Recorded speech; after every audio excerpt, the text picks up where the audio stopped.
trying to transition to house manager forever, but they keep running so she can't. Once the agency, listen to this, once the agency creates a list of potential... happy family. This is one of the weirdest, most creepy interactions I think we've seen yet. Creepy is definitely the word here, Dan, for this whole interaction. Potential hires. You meet with that nanny.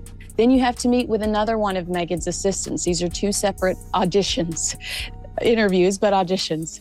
When you picture working in Meghan Markle and Prince Harry's grand Montecito mansion, you'd imagine paradise, right? Laughter echoing through marble halls, the sound of little Archie's tiny footsteps tapping across polished floors, and Lilibet's sweet giggles filling the sunlit rooms. But oh, reality. Reality was something entirely different. Behind those glossy magazine covers and perfectly curated Netflix frames lived a truth that would make anyone's jaw drop. The nanny, who once believed she'd landed the dream job, walked straight into a world that felt more like a royal stage play than a family home. Every smile was measured, every breath monitored. What she found wasn't joy, it was a kingdom built on silence, fear, and secrets. Forget the typical job interviews where you walk in with a polite smile hoping to impress. Oh no, this wasn't that. The hiring process for Meghan Markle's Montecito household was something straight out of a covert operation. You weren't applying to care for children, you were signing up to surrender your privacy. Churn, which we've discussed in the past, of domestic help. And this nanny position is apparently especially hard. So the nanny still remembers that so-called trial shift. People on the outside might think it's a simple day of watching the kids, playing with toys, showing you can handle toddlers. Cute, right?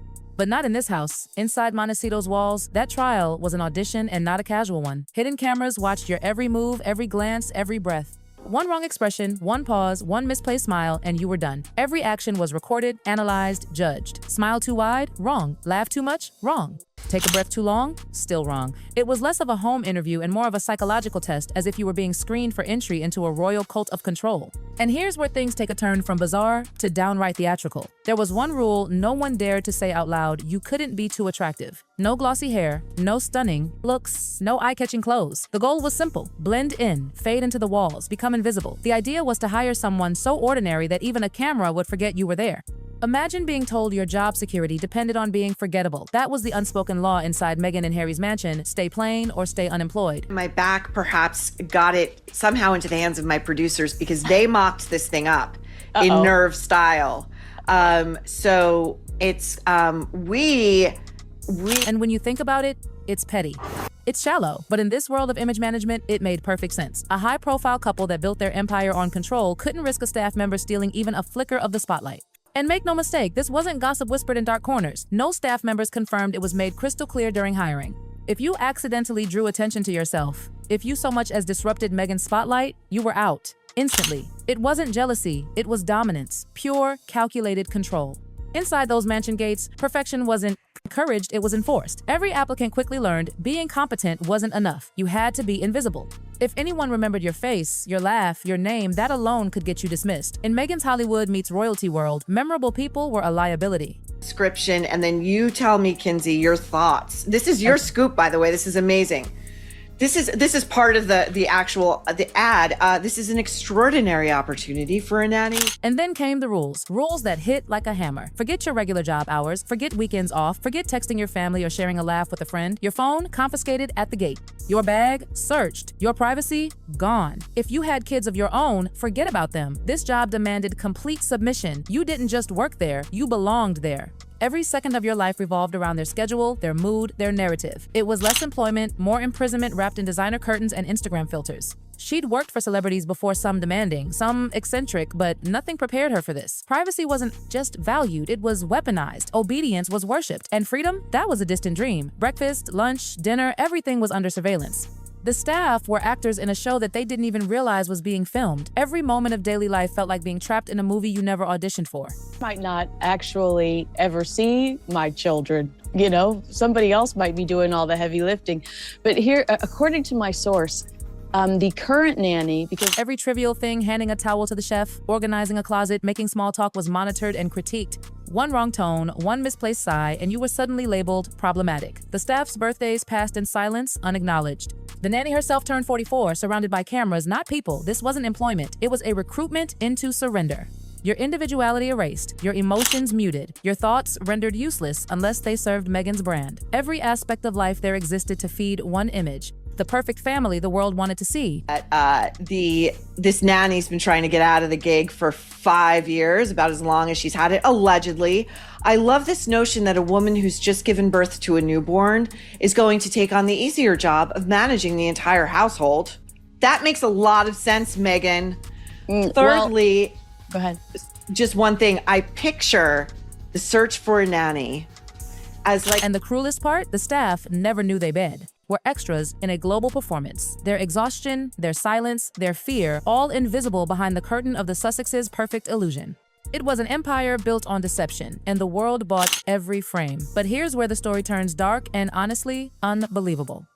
Flexibility, discretion, and a true helping spirit to everything they do. Responsibilities include only the following: morning and evening routines, school drop-offs and pickups. The nanny worked 12-hour shifts 5 days a week right there inside the Montecito mansion. She cooked, cleaned, managed rooms, oversaw chores, and yet, in all that time, she never once saw Archie or Lilibet.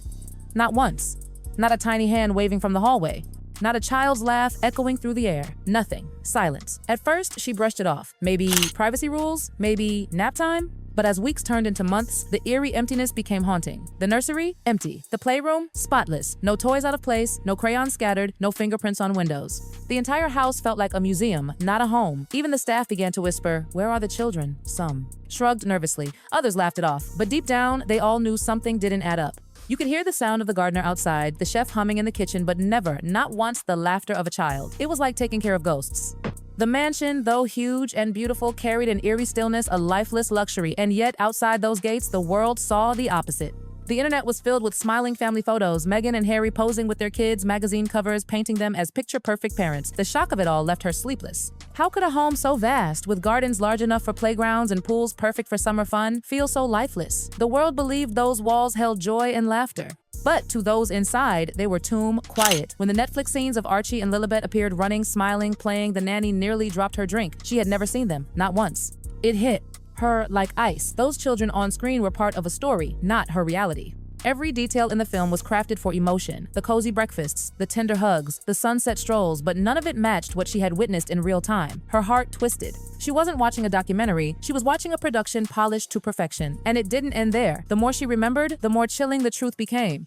The pregnancies, everyone celebrated those glowing photographs, those radiant public appearances. None of it aligned with what she had seen day after day inside the house. There had been no visible bump, no signs of late-term fatigue, no nursery preparation frenzy, nothing. It was as if those pregnancies had existed only for the camera. She wasn't alone in that thought. Other staff whispered similar doubts. Some laughed nervously, others refused to speak at all. The fear of being blacklisted, of losing everything, kept their lips sealed. But behind closed doors, the confusion grew louder. Every new morning felt like walking into a movie set. The garden was groomed not for children to play, but for photo shoots. The famous chicken coop? A prop. She had tidied it herself dozens of times, never once spotting a small hand feeding the birds. Yet the world believed those scenes symbolized wholesome parenthood. The couple moved like directors and stars in their own production lines, rehearsed, lighting tested, wardrobes coordinated. The staff were invisible stagehands, arranging cushions, adjusting curtains, refilling cups for scenes that would later melt hearts online. She once overheard a cameraman say softly, "Let's make it look more lived in." And in that moment, she understood. The entire illusion was being built right in front of her eyes. Days turned into weeks, weeks into months, and still the house remained eerily quiet. No crying, no bedtime chaos, no toys underfoot, just stillness. She began doubting herself. Was I blind? Delusional? But each colleague she confided in gave the same frightened shrug. Then came the interviews, the ones where Meghan and Harry spoke about privacy and protecting the children. The irony cut deep. The nanny had lived that privacy, a suffocating silence that erased the very idea of family. When she finally left the job, she felt as though she had escaped from an emotional labyrinth. But the memories clung to her, the still corridors, the endless rules, the haunting absence of laughter. Months later, curiosity got the better of her. She rewatched a new round of royal gossip coverage, and there they were again. Meghan, glowing. Harry, devoted. The children, laughing. The world swooned. She just sat there, shaking her head, tears spilling as she whispered, "That's not what I saw." The more she saw the media adore this fantasy, the more betrayed she felt. She wasn't angry at being overworked, she was angry at being lied to. Her story had been twisted into fiction, her reality buried beneath PR perfection. She decided to speak, not out of revenge, but out of disbelief that the world could be so easily deceived. When she finally opened up about her experience, the reaction was explosive. Some believed her, some called her bitter, but everyone listened. Because no matter how polished the palace looked from the outside, her words painted a picture too detailed, too emotional, too human to ignore.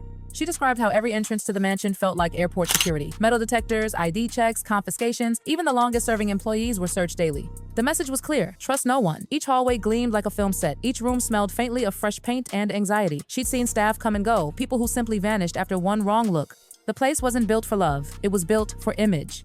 And the image sold. Photos of smiling children fetched. Millions in clicks and headlines. The real life inside? A silence so deep it rang in her ears at night. Rumors soon spiraled, whispers of staged births, of doubles, of surrogates. The nanny didn't confirm any of it outright. She simply said, "All I know is what I saw and what I didn't. And what she didn't see were children." That statement alone sent shockwaves across tabloids and gossip columns. It wasn't just speculation anymore, it was testimony from someone who had lived behind those famous gates. She talked about the contradictions, how rooms were rearranged for photo ops, how props were swapped between shoots, how family breakfasts were filmed late at night under studio lights. The facade was so complete that even she sometimes doubted her own memory. When asked why she hadn't spoken sooner, she sighed. "Because inside those walls, you forget what normal feels like," she said softly. "You start believing silence is love and control is care. You start to disappear." Those words struck everyone who heard them. It wasn't just a nanny story, it was a glimpse into how far people will go to protect an image.